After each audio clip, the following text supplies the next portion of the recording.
Hiç taşların konuştuğunu, duvarların size asırlar öncesinden dersler verdiğini hayal ettiniz mi? Anadolu'nun kadim şehri Mardin'de sokakların arasında öyle bir yapı var ki o sadece bir medrese değil, aynı zamanda taştan yapılmış bir hayat felsefesi kitabı. Burası 800 yılı aşkın yıldır dimdik ayakta duran Hatuniye Medresesi. Mimarisiyle bizlere cenneti ve cehennemi anlatıyor.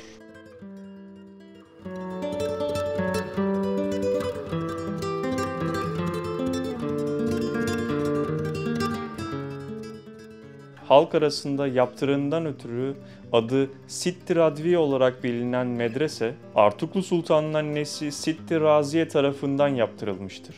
12. yüzyılda yapılmıştır. Düşünün, burası sadece okul değil, aynı zamanda Anadolu'nun ilk Hatuniye medreselerinden biri. İçinde ise paha biçilmez bir emanet saklıyor. Peygamber Efendimiz Hazreti Muhammed'in ayak izinin bulunduğu kademi şerif.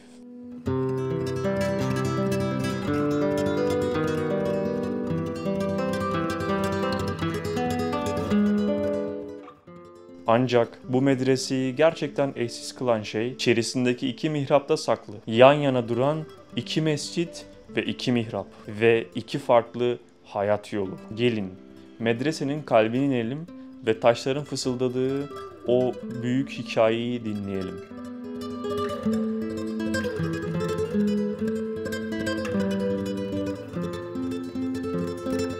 Karşınızda Cehennem Mihrabı. Sultan Kutbeddin İlgazi bu mihrabı yaptırırken öğrencilerine bir uyarıda bulunmak istemiş. Bakın, bu taş işçiliğindeki sembollere, sütunların üzerindeki motifler ne kadar sade ve birbirinden kopuk değil mi? İşte bu bencilliğin ve yalnızlığı maneviyattan uzak, basit bir yaşamı temsil ediyor.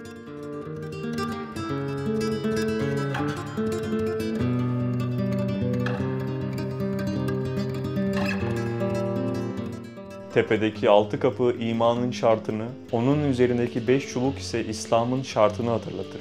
Dış çerçevedeki 10 baklava dilimi ise cennetle müjdelenen 10 sahabeyi hatırlatır. Mihrabın mesajı çok net. Eğer imanın ve İslam'ın şartlarına uymaz, cennetle müjdelenen o güzel insanların yolundan gitmezseniz, bencil ve ibadetsiz bir hayat sürersiniz. Ve en tepedeki 9 küçük çukur, işte o da cehennemin 9 katını temsil eder. Ve bu yolun sonunu ne kadar acı bir şekilde varacağını bizlere hatırlatır.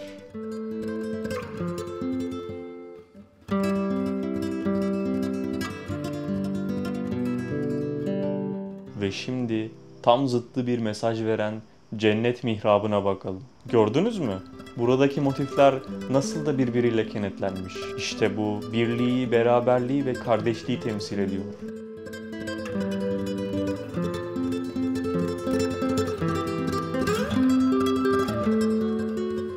Mihrabın ortasındaki 40 gül motifi, Peygamber Efendimizin 40 yaşında vahiy almasına ve gül kokusuna işarettir. Her satırdaki 63 yıldız, onun vefat yaşına ve sahabelerine bir selamdır. Aralardaki lale motifi ise Allah'ın birliğini temsil eder.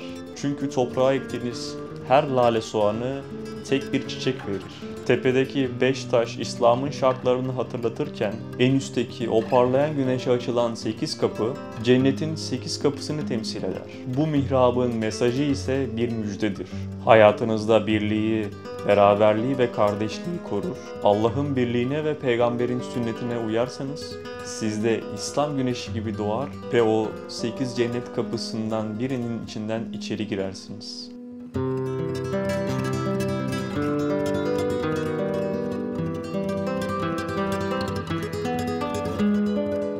Peki bu medresenin sırları sadece mihrapla mı sınırlı? Elbette hayır. Pencereler dışarıdan içerinin görünmemesini sağlayan özel bir mimari teknikle yapılmış. Kubbesindeki sekizgen kilit taşı cennetin 8 kapısına bir gönderme daha. Ve dışarıdan sarkan şu zincirler bile bir amaca hizmet ediyor. Yağan yağmurun duvarları aşındırmasını engellemek için suyu yapıdan uzak tutuyor.